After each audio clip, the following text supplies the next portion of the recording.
Yo, guys, here we go.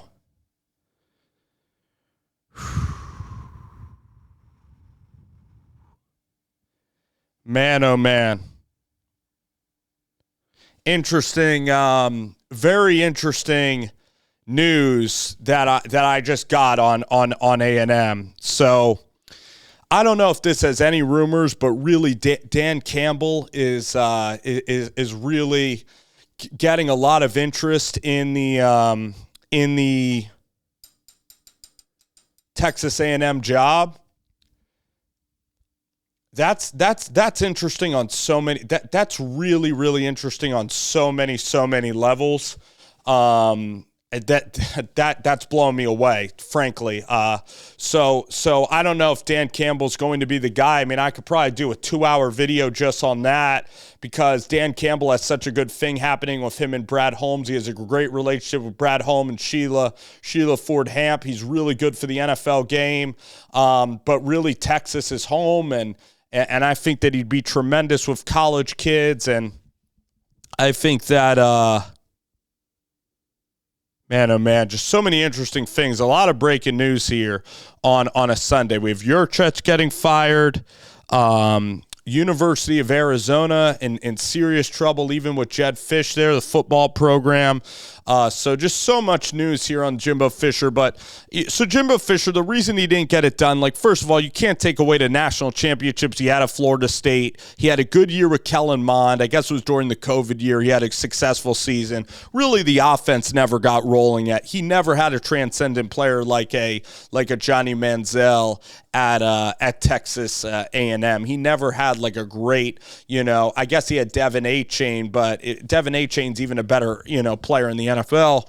He's never had like a really good wide receiver or running back that would just dominate the SEC. And I know that he was able to compete with Alabama some of those years, but Walter Nolan was supposed to be that guy. Walter Nolan was the number one player in that recruiting class. You also had, I believe, Stewart, who was a defensive end. Denver Harris was a huge swing and miss. I mean, that 2020 or 2019 class that Marshall Malkow helped orchestrate, and Marshall Malkow is the guy at Oregon that he's the architect with Dan Lanning there. Marshall Malkow was at A&M. Evan Stewart's a really sensational player. Connor Weigman's an all right quarterback, like pretty good. I mean, Evan Stewart's the one guy, but really, I mean, unless Walter Nolan has a Quinnen Williams type of year, there's just too much talent on that D line. I mean, that defensive line was the most talented defensive line ever. And even Nick Saban couldn't even help himself and said Jimbo Fisher's outwardly paying players. So really, Jimbo Fisher got that incredible recruiting class. He had all the money. A&M in this NIL world, I know A&M doesn't really have history. They don't really have the championships. They don't have the competitive firepower in the SEC. And even in the Big 12, they were an afterthought for a while. But with the oil money there and the investment that is into Aggie football, it's incredible the amount of money that goes into Texas A&M, and the facilities and everything, the resources are there, are national championship elite. I'm talking about up at Alabama. I'm talking about up at LSU. I'm talking about the best programs in the country cannot compete with A&M from an infrastructure standpoint. Now, they did decide to fire Jimbo, and he is going to get paid $75 million more from the oil money and the boosters. They're going to be able to afford it. Now, I'm going to tell A&M where I think that they should be going. I think that A&M can make a very, very affordable hire for them. And I think that somebody would literally, maybe not crawl, but would go to this job for sure. And that is Jonathan Smith out of Oregon State. This would be a very un-A&M hire. A&M always wanted to get the splashy name kind of as a hire. That's why they got Jimbo. I mean, Kevin Sumlin was really, really good with A&M. So there's a lot of different ways this can go. But Jonathan Smith, he plays really good defense in Corvallis, Oregon. He wins in Corvallis. He has good quarterback play. He has great running back play. The wide receivers are good. It's a physical ball club. And I'm going to tell you, I'm going to tell you the record of Jonathan Smith. Again, this is Oregon State. He has Oregon State ranked in the top 13. I think he's in his mid-40s. He's at the peak of his career, and Oregon State's off the map. They're not even going to the ACC. They're not going to the Big Ten Conference. That's the guy that you get because he will take the job, and you can get him on kind of a pay cut. I'm telling you, if you try to go out there for the hotter names or the names that attract more buzz, you try to go with a Lane Kiffin from Ole Miss, you're going to have to pay a lot of money than the Lane Kiffin. And is Lane going to be elite? Is Lane going to have better defense than Jonathan Smith? Now, Lane can probably recruit. Lane's offenses have been really good at Ole Miss, but is he defensively, are you going to be able to win there? He tried to go with DJ Durkin. You just had DJ Durkin as a defensive coordinator. All right. Are you going to trot out there Pete Golding? I mean, come on. Now, Mike Norvell's going to be the name. Mike Norvell, Florida State, ACC. Florida State's trying to get out of the ACC. Florida State doesn't even have the resources that North Carolina has in terms of money. They actually don't have a lot of money. They have a lot of history. They don't have a lot of money. Also, you're competing, with Florida and Miami in the state of Florida, okay, in the Sunshine State. Norvell, this is a move up for Mike Norvell. Even though Florida State might even win a national championship, A&M is a better job. It's in the SEC, more money, more resources. I'm telling you guys, the ACC is in a nightmarish place, and Florida State, even though they're recruiting well, they have to rely on a lot of buzz. They have to rely on a lot of transfer portal guys.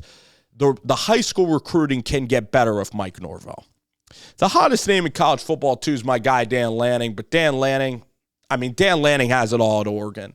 You have Phil Knight. You're going to the Big Ten. You have all the money. Okay, you've created an incredible recruiting class. You're going to win national titles there. Even though Florida State can maybe compete for a national title this year, Dan Lanning has all the coaches he wants at Oregon. Oregon has much better facilities than the University of Florida State. The money at Oregon that through Phil Knight and through the boosters is way, way higher.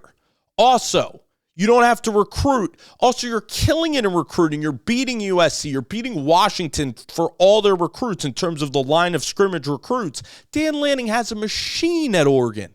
Florida State had to be a build, and then you had to hit lightning in a bottle with a tremendous quarterback, and then you get Keon Coleman, the lead from Michigan State, and you're playing an ACC schedule. You're kind of getting by. They're not a perennial power. Oregon is a perennial power. Dan Lanning should absolutely stay at Oregon. Now, a couple of interesting names that are going to be out there. Chip Kelly's going to be out there. Marcus Freeman's going to be out there. I mentioned Dan Campbell. Dan Campbell's stock is incredibly high. This could make sense for Campbell. Maybe he's getting sick of the NFL a little bit. I mean, the NFL's a grind. And he's from Texas. So does he want to live in the warmer climate? Does he want to live back home? He could do it. He could probably get, a pay increase for sure with A&M. And then this could be a job he could do for the rest of his life. Because think about if you're Dan Campbell. After Jared Goff's going to get older in a couple of years. After Jared Goff, you're going to have to get another quarterback. But at A&M, you're always going to have the money to get an offensive coordinator, and you're going to have the money to probably get another quarterback. And then you're going to end up with a bigger buyout than maybe if you're the Detroit Lions. But you're up there in Detroit.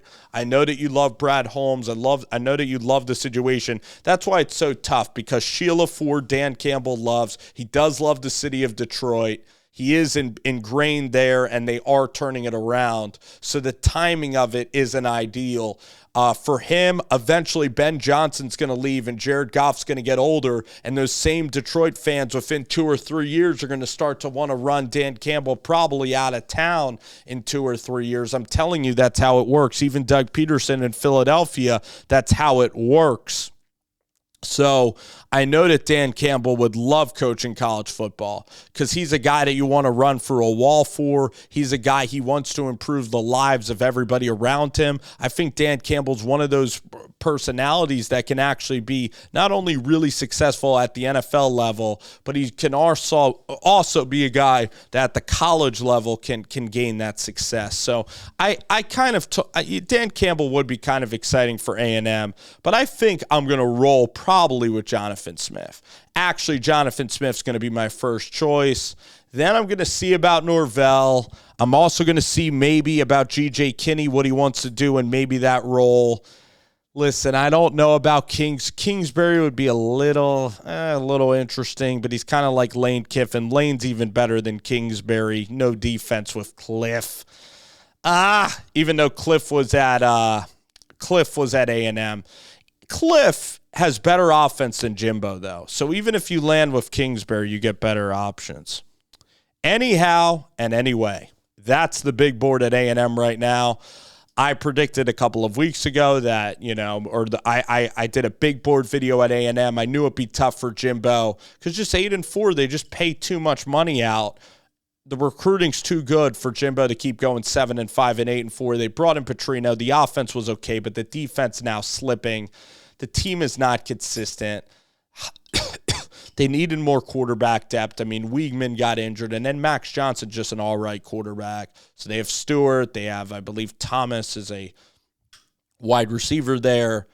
They just have the ability to be elite. But I told you the guys, they're going to probably get somebody good. They're going to get Mike Norvell. They're going to go out there. They're going to try to make Jonathan Smith's a really solid coach. Maybe the fan base would say, Jonathan Smith. But Jonathan Smith can... Jonathan Smith's in his mid-40s, this is his one time where Jonathan Smith, it's the perfect time for Smith to jump and say, I want the big show. I want to go to the show, and I want to compete with the big boys, and I want to duke it out. And Oregon State's kind of getting left behind, and for Jonathan Smith, it's like, it's time. It's time. I'm too good at this dang job. I know I can compete with the greats. I know that I could be immortalized in college football history and win a national championship in College Station. I know I can do it. No offense to Corvallis, but the odds of winning a national championship there, maybe time to spread your wings and maybe time to go to College Station. So that's what we got today. Big day of news in college football, but Jimbo Fisher let go today. Big buyout for Jimbo. Probably bounce back, maybe coach a little bit longer. But there you go. Jimbo Fisher gone at Texas A&M.